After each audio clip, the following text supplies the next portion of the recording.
Thank you, Gareth. If I could switch across to Declan now, please, for my last one, if that's okay. Declan, I wanted to ask you about Mason Mount. You know him so well. You've grown up with him. He's a good friend of yours.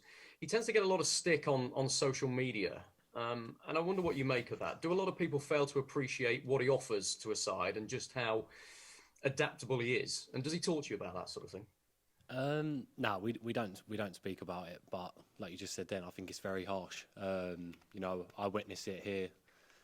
When I come to train here, I've trained with him since I was a kid, so I know what his mentality is like. I know how hard working, how driven he is, and it's no surprise, that Gareth picks him, that Frank picks him, and I think if you give every Premier League manager the chance to pick him, they'd pick him as well, because if you see day in day out what he gives to the team, as an individual, he's a top talent. So yeah, definitely, I think the criticism is very harsh.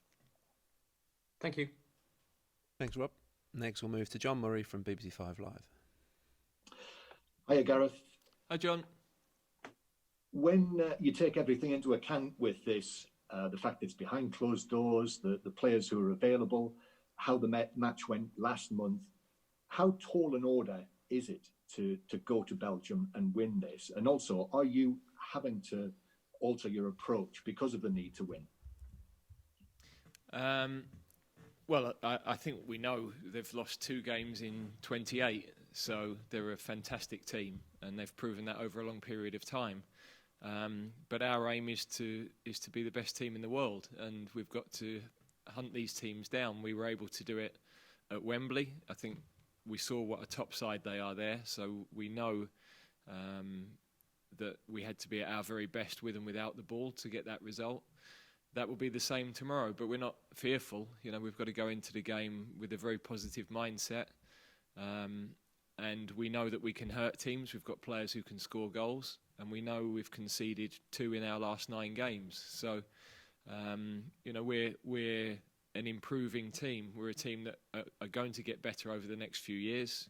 When you look at the age of youngsters like Declan and the team that sort of was on the pitch the other night, 19-year-old, 17-year-old, several 20, 21-year-olds. The future is so exciting. What we've got to do is make sure we're getting results and progressing now as well. And for one of the more experienced men, if it is to be Harry Kane's 50th cap in this match, can you pick out a few of your personal highlights for us for what he's done when you've been the manager of England?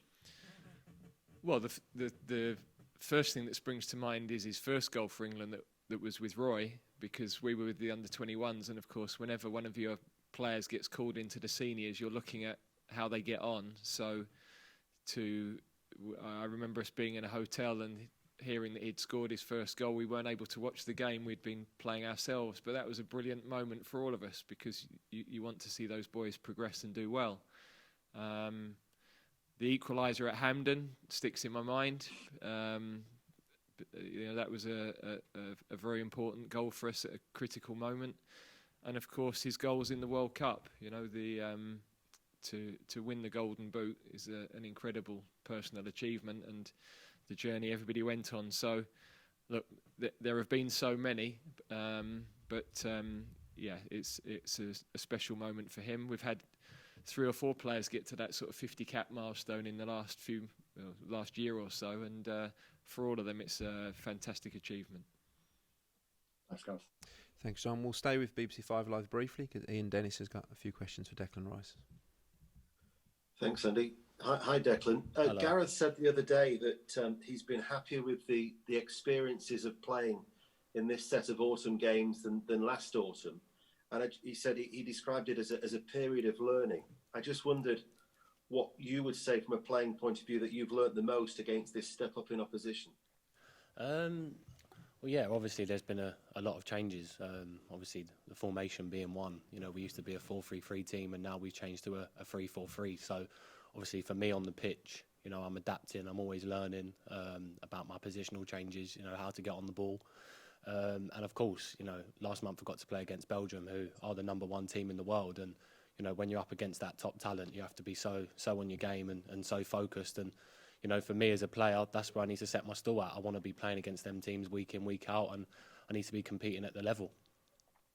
And how do you find it personally that when you are playing with a 3, in terms of you going forward? Does that give you a greater license to go forward, do you feel?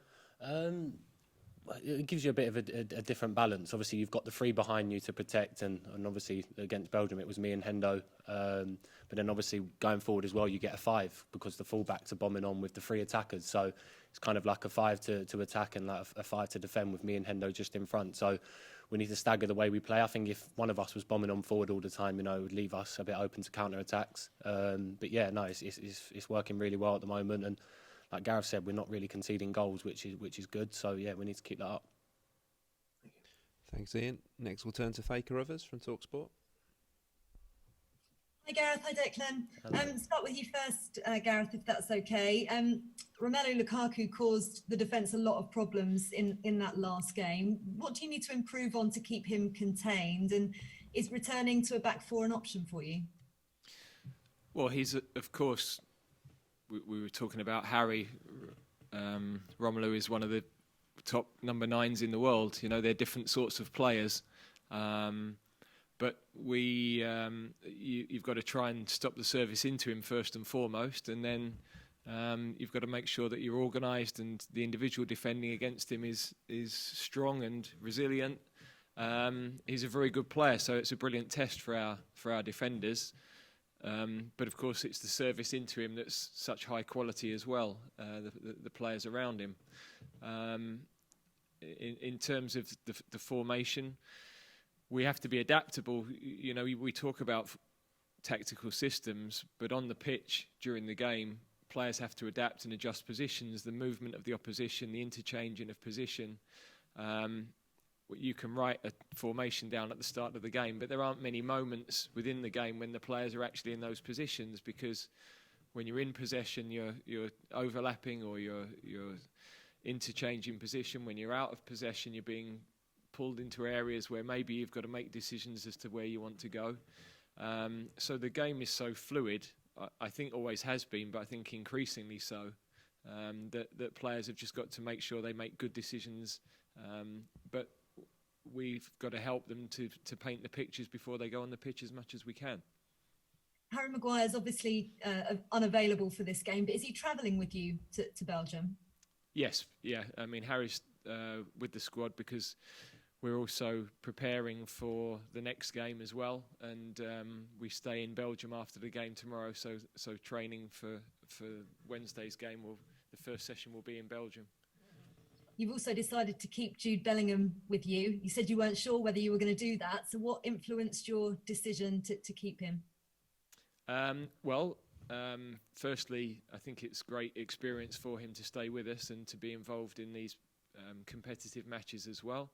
But also squad-wise, we're 23 outfield players 23 players available for tomorrow's game with Harry suspended.